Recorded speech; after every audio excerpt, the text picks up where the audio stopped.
Hello, ndabasuhuje nanone mu izina rya Yesu Kristo. Mbabwire ngo amahoro y'Imana abe ku buzima bwanyu, n'ubwiza bw'Imana bube ku buzima bwanyu. Ndabakunda cyane mwebwe munkurikirana aho muherereye hose.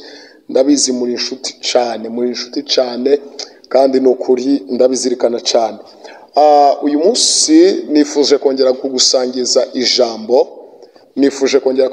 kugusangiza ijambo ry'Imana, kandi ndabizi neza nuza kuntegera ku matwi uraza kunezerwa kandi uraza gusubizwamo intege cyane.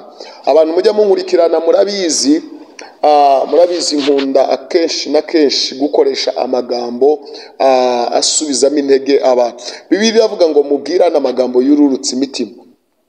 Reka mbabwire, jya ugerageza ubwire mugenzi wawe neza, ntiwamenya uwo mugenzi wawe uzubwira nabi ntabwo muzahorana, hari igihe kizagera mutandukane. Rero jya ugerageza umubwire neza, mubane neza. Hari umunyarwanda wavuze ngo umuturanyi ni inshuti y'agahato.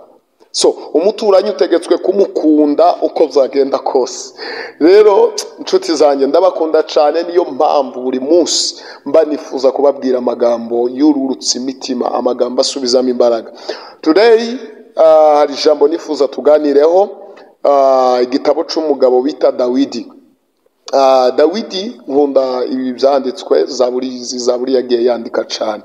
Niyo mpamvu ngira ngo tuyiganireho uze kuntegera neza. Turasoma igitabo cya Zaburi, ibice 23, umurongo wa mbere, wenda tushitse ku wa gatandatu. Nidushaka turavuga umwe, indi tuzoyikomereza ubutaha. Ariko ndagira ngo uze kuntegera neza muri iri jambo ngiye gutambutsa, ukuremo ikintu. Hari igihe umuntu asoma Bibiliya ariko ntakurikirane, akumva ngo Uwiteka niwe mwungeri wanjye sinzakena enough. Ariko ndagira ngo nkutangarize iki kintu, mubwire ngo nyuma y'iryo jambo hari ikintu kiri pratique, hari ikintu gifatika nyuma y'iryo jambo rivuga ngo Uwiteka niwe mwungeri wanjye sinzakena. Hari ikindi kintu gifatika kigaragarira amaso. Then ijambo ni ikintu kiza mu gutwi ukacunga. Noneho ibikorwa by'iri jambo cyangwa pratique y'iri jambo ni ikintu kigaragarira amaso. Bivuze ngo niba birivuga ngo sinzakena, then ukwiriye kuba umukire. Ndanezerewe cyane, ukwiriye kuba umukire. Bibiliya ivuga ngo ikiravuga ngo Uwiteka niwe mwungeri wanjye sinzakena. Niki nshaka kuvuga kuri iri jambo? Ndagira ngo ubanze wumve value, agaciro k'ijambo rivuga ngo umwungeri ni iki rero? Umwungeri abenshi bakunze kumwita umushumba. Ni umuntu ufite inshingano mu ntoki ze zo gukurikirana abantu runaka cyangwa zo gukurikirana. Akenshi iyo tuvuga umwungeri w'intama ni amatungo. Ariko ndagira ngo wumve biravuga ngo Uwiteka niwe mwungeri wanjye sinzakena. Kubera iki Bibiliya ivuga gutyo rero? Bivuze ngo Uwiteka niwe byiringiro by'ubuzima. Niwe byiringiro by'ubuzima. Bibiliya iravuga ngo ubukire n'icubahiro byose biriwe. Kandi twibuke neza, iyo umuntu atari umukene aba ari umukire. N'iyo umuntu atari umukire aba ari umukene. Bivuze ngo ijambo bita gukena, Imana niyo yonyine izihindura rya jambo ry'ubukene rigahinduka ijambo gukira. Ntabwo murimo munyumva neza, ntabwo unyumvishe neza, ariko ndarisubiramo kugira ngo unyumve neza. Bibiliya iravuga ngo Uwiteka niwe mwungeri wanjye sinzakena. Bivuze ngo niwe duhanga amaso, niwe dutumbira, niwe byiringiro byacu.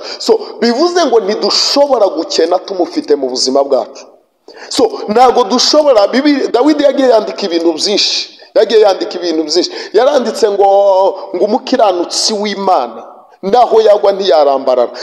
Bivuze iki? Bivuze ngo uwo Yesu abereye umwungeri, uw'Imana ibereye umwungeri, byanga bikunda ntashobora gukena.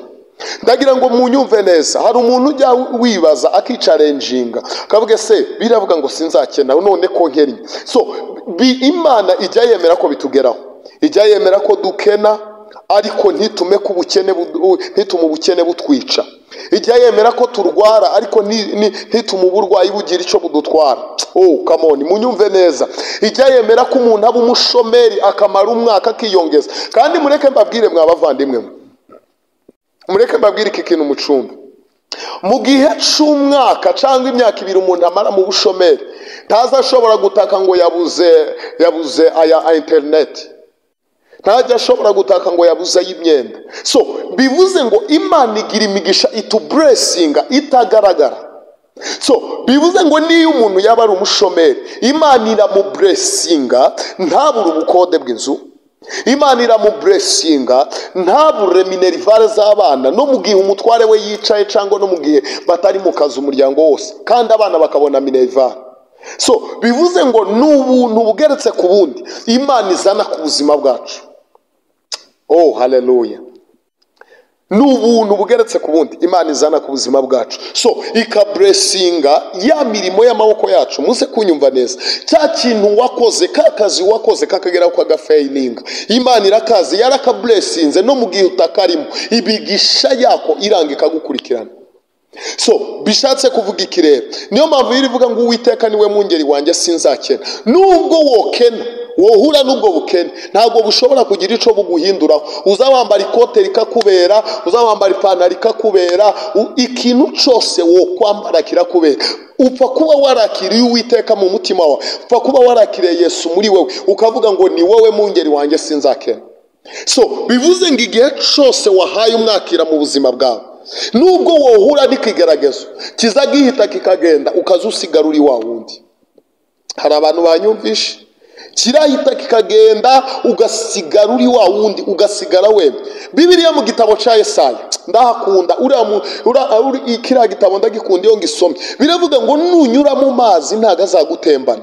Amazi ni ayahe? So ni ibi bibazo duhura nabyo, challenge tuza duhura nazo, iyo tuzinyuzemo rimwe na rimwe abantu babona ko tugiye gupfa, ariko mu gitondo tugasohokana amashimwe. Iyo wageze mu burwayi turatangira tukavuga ngo ntazakira. Oya, ngo ntago ashobora gukira, zararangiye buriya ni kuriya byaragendanye. Igitondo kimwe tukabona umuntu asohokanya amashimwe. Iyo wakoze impanuka ukuguru wenda kukagira shoke, baravuga ngo uzagendanira kimwe. Mu gitondo kimwe bakabona usohotse wabaye muzima, uri wa wundi. So niki rero nshaka kukubwira, ndimo ndashaka gushimangira ijambo rivuga ngo sinzakena. Sinzakena. Wikirebera muri situation y'ubuzima, wikirebera mu bushomeri urimo. Mbere y'uko ubwo bushomeri buza wari uhaye ufite akazi. So Imana inyuranye ibihe, hakabaho igihe cy'ubushomeri, hakabaho n'igihe cyo gukora. So rero ntukirebere muri situation y'ubuzima urimo none. Ushobora kuba wabaye umushomeri uyu munsi, ariko tuzahora uri umushomeri. Ushobora kuba urwaye uyu munsi, ariko tuzahora urwaye, kuko n'ubundi ntiwari urwaye. Ni ikintu cyaje ku buzima bwawe. So unyumve neza rero nshuti yanjye, umukristo ahava akagera, uwakiriye Yesu nk'umwungeri we, ntabwo azahura n'ibigeragezo, ahubwo ahura na testimony. Aka kantu mukumve neza, nta mukristo ubaho uhura n'ibigeragezo, duhura na testimony. Testimony ni ubuhamya Imana creatinga ku buzima bwacu. Niki gituma umuntu usenga aza bingumba, ni ukugira ngo umunsi yasohotse mu bugumba azotange testimony ku zindi ngumba. Ntabwo unyumvishe neza. Niki gituma umuntu aba umushomeri, ni ukugira ngo umunsi Imana yatanze akazi ku buzima bwe azohumuriza abashomeri. Niki gituma Imana ireka umuntu agasonza akicwa n'inzara, ariko inzara atigira ica imutwara. Yosohoka mu nzara ukumva umuntu aratanga testimony ati narashonje, nahuye n'inzara. Uwo muntu ntiyobura gutanga. So ni ubuhamya Imana creatinga ku buzima bwacu. Kabiri, iravuga ngo nunyura mu muriro ntago uzotswa nawe. Umuriro niki? Nibyo ngibyo uri munyuramo, nizo struggle, nizo ntambara. Tekereza urarwara, ariko mu gitondo tukakubona ugenda wabaye muzima. Tekereza challenge nyinshi uzuhura nazo, ariko twohura tukabona wabaye muzima. So bishatse kuvuga iki? Iyo Uwiteka abaye umwungeri mu buzima bwawe, ntabwo ushobora gukena. Nubwo wogera muri ico gihe ubona kukeri, twebwe tugaragara nk'abakeni, ariko imbere y'Imana tugaragara nk'abakiza. Rero humura, ndagira ngo nkubwire ijambo ngusubizamo imbaraga. Nababwiye iki gitabo ca Zaburi 23 kiza kigira imirongo 6, ariko nzayibabwira muri episode. Nzagenda nkibabwira muri episode kugira ngo usobanukirwe n'ijambo. Hari igihe umuntu asoma ijambo akaza arirenga agakomeza akagenda, ariko ndagira ngo usobanukirwe n'iri jambo. Usobanukirwe n'iri jambo. Ukwiriye kuza wiyaturaho amagambo meza. Ntabwo uri umukene. Nubwo ubona uyu munsi uri muri iyo situation, hari igitondo kimwe buzaca byahindutse.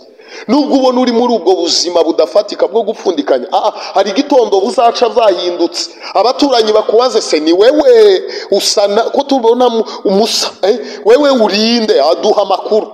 So gerageza wireme mu mutima wibyiza, wireme mu mutima w'umunezero. Depression zakwishe, oya shira hirya ama depression, wumve yuko utagomba guhora muri depression, wumve yuko utagomba guhera muri depression, ahubwo utangire wumve ndi umutsinzi. Njya nkunda gukoresha ijambo rivuga ngo am billionaire. So iya tureba amagambo meza mu gitondo, ibibe breakfast, saa sita bibe lunch, uzuke uvuge ngo am billionaire, utitaye kuryamye kuri ka simple, utitaye kuryamye mu nzu ya Land Road, utitaye ko nta kazi ufite, uzuke mu gitondo uvuge am billionaire. Saa sita wongere am billionaire. N'ababaye aba billionaire tibabivukanye. Oya gerageza wivuge wa magambo meza. Nabwiye abantu ndababwira ngo ujye ugerageza wivugeho amakuru meza, kubera ko abakuvugaho amakuru barahari kandi baza bayavuga utobishuye. Buriya amakuru meza iyo ugiye kuyavuga barakwishuza, ariko amakuru mabi iyo ayo ngayo ari ijana baza bayavuga umuntu akaguharabika ntaco mupfa utono mwishuye nga gusebye.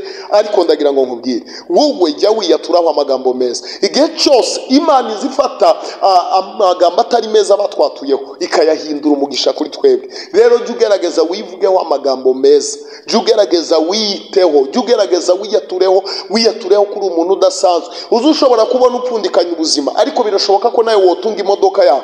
Uzushobora kubona uri muri sogonderi upfundikanya ubuzima, uri muri kaminuza upfundikanya, ariko birashoboka ko igitondo kimwe waba docteur. So bisaba guhora wiyaturaho ibintu byiza, witegereza abantu bazokwatureho amagambo meza, nawe yiyatureho. Ni wowe, ururimi rurarema, ururimi rurarema. Niba umurozi azavuga ngo umuntu naba umusazi akaba umusazi, wowe uzokunanira kuvuga ngo mu gitondo buce nabaye billionaire? Oya ntabwo byakunanira.